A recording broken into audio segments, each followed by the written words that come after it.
Napakasarap tumira sa isang bahay na tahimik, na kung saan ay ibang-iba sa ating buhay sa syudad. Malayo sa maingay na syudad, malayo sa maalikabok na kalsada. Isang bahay na hindi lang tahimik, kundi isang bahay na natural ang lamig sa palibot.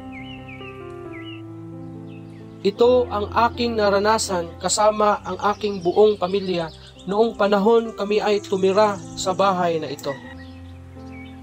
Ang bahay na ito ay hindi lang maganda ang disenyo, may mga iba't ibang muebles ka pang makikita sa loob ng bahay na ito na siyang sobrang ganda sa ating paningin.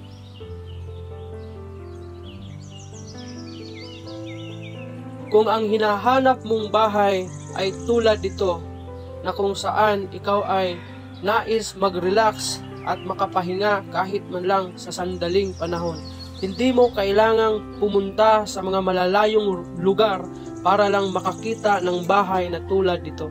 Dahil dito mismo sa Davao City, makikita mo ang Buddha Log House na matatagpuan sa Barangay Dato Salumay, Marilog District, Davao City. Kung ang hinahanap mo ay isang bahay na tahimik at malamig, ang Buddha Log House ay perfect para sa iyo. Maliban sa ito ay tahimik at malamig na lugar, ito rin ay nakatayo malapit sa mga tourist spots dito sa Marilog District, Davao City. Malapit ito sa Bimwa Farm at Sea Clouds Mountain View.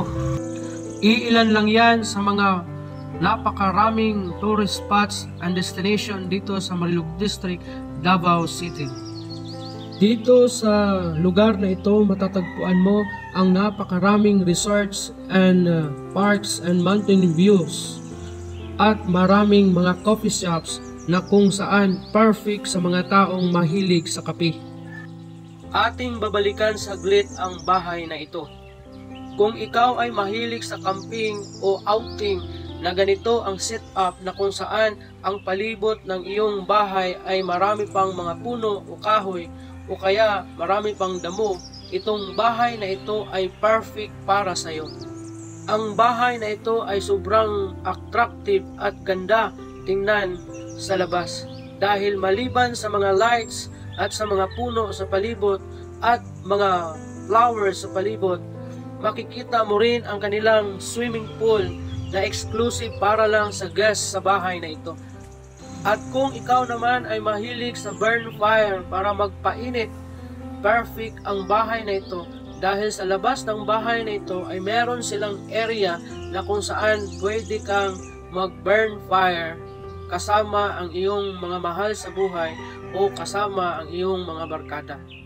Kung sobrang ganda tingnan ang labas ng bahay na ito, mas lalong magandang tingnan ang nasa loob ng bahay na ito. Pagpasok mo pa lang sa loob ng bahay na ito, makikita mo na ang napakagandang mga disenyo at mga muebles na nakadisplay at iba't ibang mga writings na nakasabit sa kanilang mga dingding na nakagagaan sa damdamin. At kung ikaw naman ay mahilig sa kantahan, walang problema sa bahay na ito dahil meron silang nakaset up na videokihan sa loob ng bahay na ito na kung saan kahit ikaw ay sintonado, pwede kang kumanta dito dahil ito ay exclusive lamang sa inyo na nakatira sa bahay na ito. Hindi mo na rin kailangan magdala ng maraming gamit para lang makatira sa bahay na ito dahil ang bahay na ito ay kumpleto Ricardos.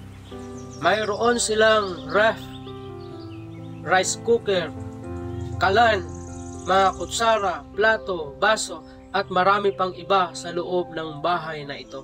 Hindi mo na rin kailangan dalhin ang inyong bedsheets doon sa bahay ninyo o mga beds ninyo kasama ng mga kumot at unan dahil dito sa bahay na ito ay meron lahat ng mga yan.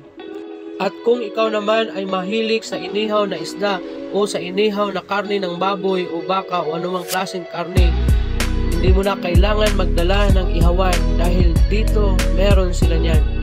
At kung ikaw naman ay pihikan sa tubig dahil sensitibo ang iyong tiyan, hindi mo na problema ang inumin dito dahil meron silang purified water na libre para sa mga umuupa sa bahay na ito.